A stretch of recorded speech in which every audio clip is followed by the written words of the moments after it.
Hola, ¿cómo les va? Termina el día y por la pantalla de la televisión pública comenzamos con nuestro resumen de noticias. En media hora compartimos lo que pasó en el país, la región y el mundo. Somos Visión 7 Resumen y no estoy solo, hay equipo. Sale a la cancha la dama del deporte. Hola Gaby, ¿cómo va? ¿Cómo va, Pablo? Muy buenas noches. Hay novedades importantes del fútbol a nivel internacional, pero la noticia todavía sigue pasando por lo que ha sucedido en el Clásico de La Plata en Mar del Plata. Valga la redundancia, entre Estudiantes y Gimnasia.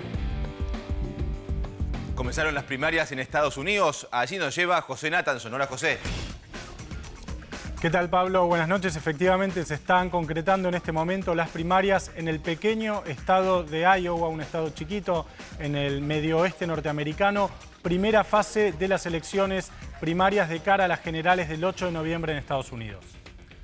Comenzamos con la información de nuestro país en una reunión en Casa de Gobierno de la que participó el gobernador Mario Das Neves, además de representantes de los sindicatos y de las empresas petroleras que operan en la provincia de Chubut.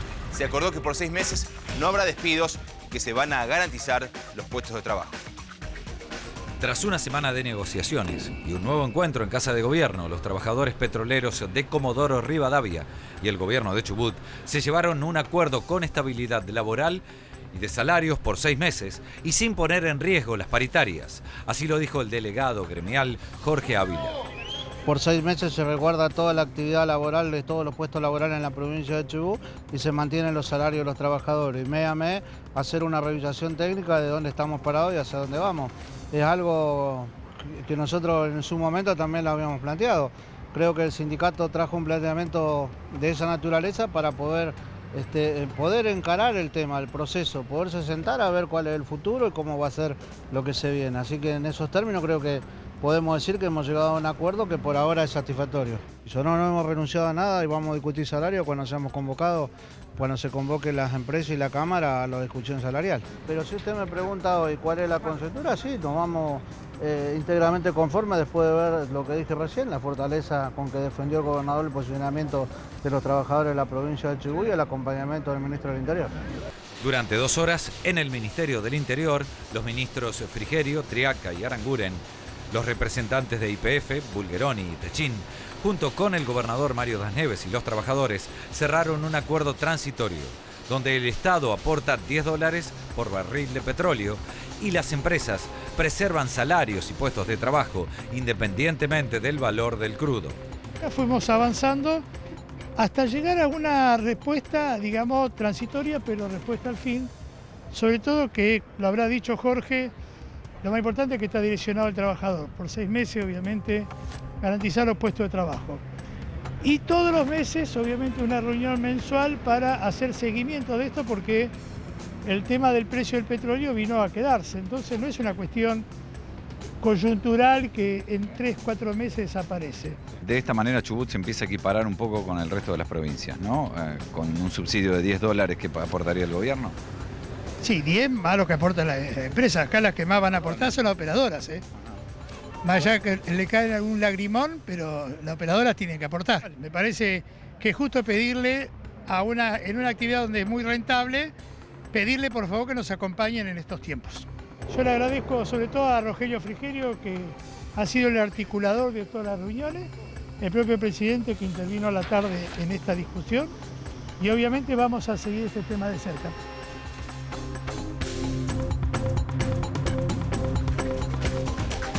La Organización Mundial de la Salud declaró la alerta a nivel mundial por el virus del Zika y los efectos que el mismo puede causar. Con esta medida, la OMS pretende contener la expansión del virus que mantiene en alerta a los países de Latinoamérica y que ha sido relacionado con casos de microcefalia en Brasil, aunque la relación entre el virus y la enfermedad no ha podido aún ser probada científicamente. La declaración de la emergencia por parte de la Organización Mundial de la Salud implica que se invertirá en investigación y esfuerzos para controlar el brote con rapidez. De esta manera, el Zika adquiere la misma categoría de atención internacional que el ébola en 2014. El miércoles, los ministros de salud del Mercosur se reunirán en Montevideo para analizar las medidas a seguir.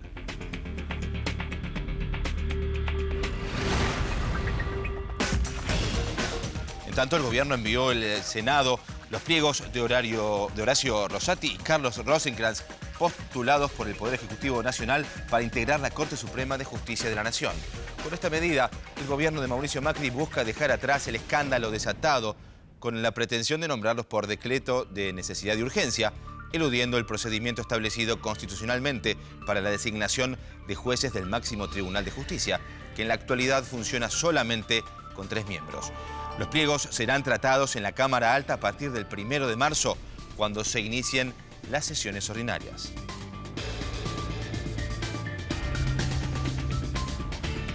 Intendentes del conurbano bonaerense se reunieron con los ministros del Interior, Rogelio Frigerio, y el de Energía, Juan José Aranguren, para analizar el impacto que la suba en las tarifas del servicio eléctrico tendrán en sus municipios. Este es el informe.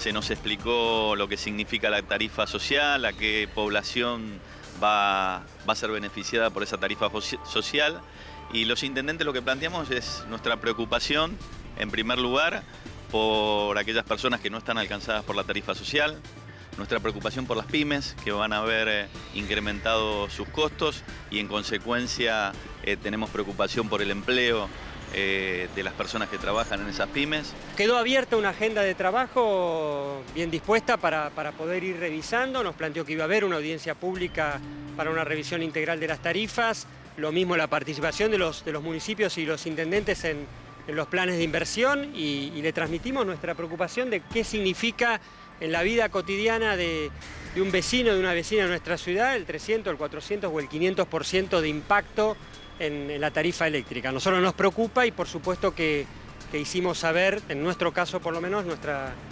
preocupación. En realidad la reunión esta fue muy buena porque lo que estuvimos buscando son soluciones para que no siga ocurriendo lo que viene ocurriendo en los últimos años, producto de la desinversión que se ha tenido en el sector. Realmente la dejadez en el mejoramiento del parque de distribución de los últimos años ha producido que hoy tengamos los cortes que tengamos. Por eso es bueno esta reunión, porque estamos entendiendo cómo poco a poco va a venir la inversión para que se pueda recomponer la situación del parque. Y nos vamos a Nueva York. Allí, Luis Caputo, secretario de Finanzas, se reunió con representantes de los fondos buitre en las oficinas del mediador Daniel Pollack. Más tarde, el Ministerio de Hacienda emitió un comunicado en el que aclaró que se está elaborando una propuesta que será presentada esta semana, aunque no definió una fecha concreta. El gobierno argentino pretende lograr una quita de los intereses punitorios que pesan sobre la deuda con los bonistas y la propuesta se presentará de referéndum del Congreso de la Nación. Este martes habrá una nueva reunión con los fondos buitre y las partes dijeron que a su término se emitirá un comunicado.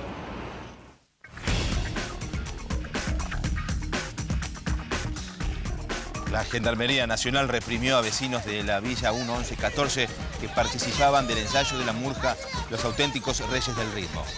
Causaron heridas graves a 8 personas, entre ellas 5 menores, de los cuales 2 se encuentran internados con múltiples lesiones. Aparentemente, los efectivos de la Gendarmería iban a realizar un operativo por autos robados cuando se toparon con los murguistas y tras chocar con un móvil a 2 chicos comenzaron a disparar balas de goma contra la multitud y con balas de plomo al aire, a pesar de la presencia de una gran cantidad de chicos que se encontraban en el lugar.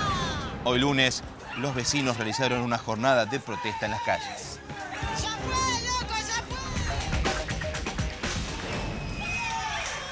Lamentable. Tiempo de compartir más información, como todas las noches, lo hacemos en este resumen. Aumentan las prepagas de salud. El gobierno autorizó una suba del 9% de las cuotas que rige a partir de hoy, aunque la medida todavía no se publicó en el boletín oficial. En un comunicado, las compañías sostienen que con el aumento buscan equilibrar el precio de los equipos médicos y los insumos con el nuevo tipo de cambio. No son simpáticas las medidas. El secretario general de la CGT, Azopardo, criticó los despidos y los reajustes de tarifas que impactan en el bolsillo del trabajador y advirtió que evaluarán tomar medidas si no hay respuesta a los trabajadores. Hugo Moyano también criticó al gobierno anterior, acusándolo de dejar una trama económica social difícil de superar. Se normalizaron los vuelos. Los controladores aéreos nucleados en la Asociación de Trabajadores del Estado realizaron una asamblea donde decidieron levantar el quite de colaboración y se recuperó la actividad en Aeroparque, donde esta mañana hubo cancelaciones y demoras.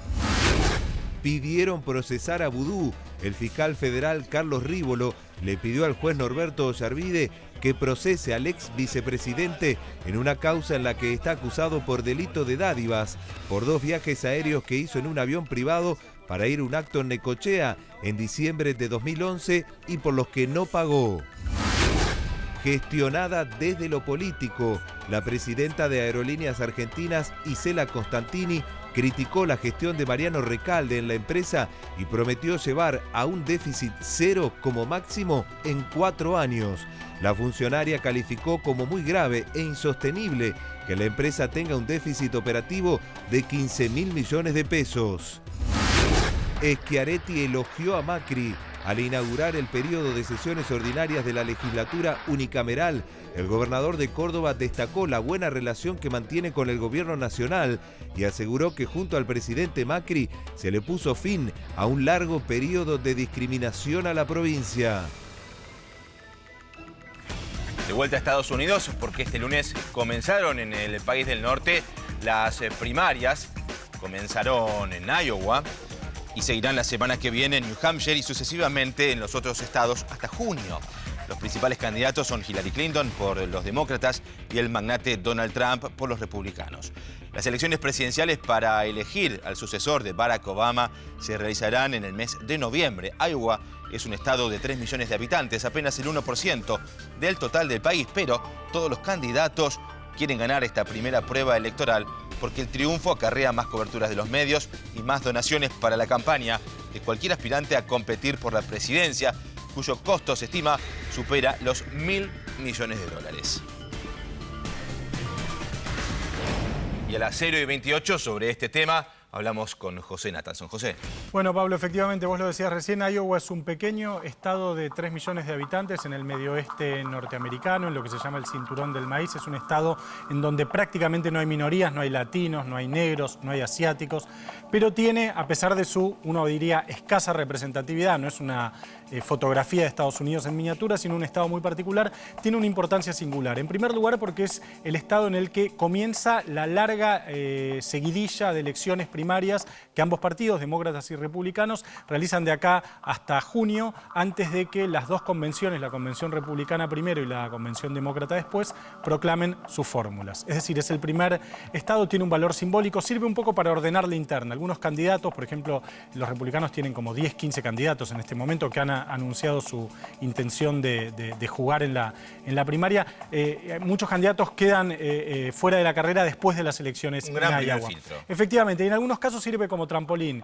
Carter, por ejemplo, se hizo famoso y después ganó la interna demócrata a partir de su triunfo en Iowa. Lo mismo Barack Obama, cuando dio el batacazo y le ganó en el 2008 a Hillary Clinton. Hasta ese momento Obama era un senador de Chicago prácticamente desconocido, le ganó a Hillary y a partir de ahí se hizo famoso y a partir de ese momento logró finalmente alzarse con la candidatura del Partido Demócrata. Las proyecciones previas, los números que hay, los primeros sondeos que se están realizando en Iowa dan una sorpresa, que es que el senador ultraconservador Ted Cruz, senador por Texas, se estaría imponiendo frente a Donald Trump, que es el favorito de los republicanos hasta ahora. Dentro del Partido Demócrata, por un porcentaje muy chiquito, 1 o 2%, con los cómputos hasta ahora, Hillary Clinton le estaría ganando a Bernie Sanders, que es su principal oponente. Aclaremos que esto no es voto directo, sino que se hace a través de un sistema muy antiguo y muy particular que se llama caucus, que son asambleas que se hacen en gimnasios, en clubes, en escuelas, en casas de familia,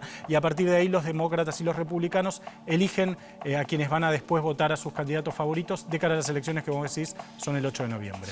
Gracias, José. Y del mundo de las elecciones en los Estados Unidos, es tiempo de meternos con la agenda deportiva. Claro, de eso se ocupa Gaby Previtera. Mucho de deportes no te voy a hablar. Por lo menos para arrancar me lo voy a tener que reservar. Alternativo, digamos, esta cosa de mezclar el fútbol con el vale todo. Claro.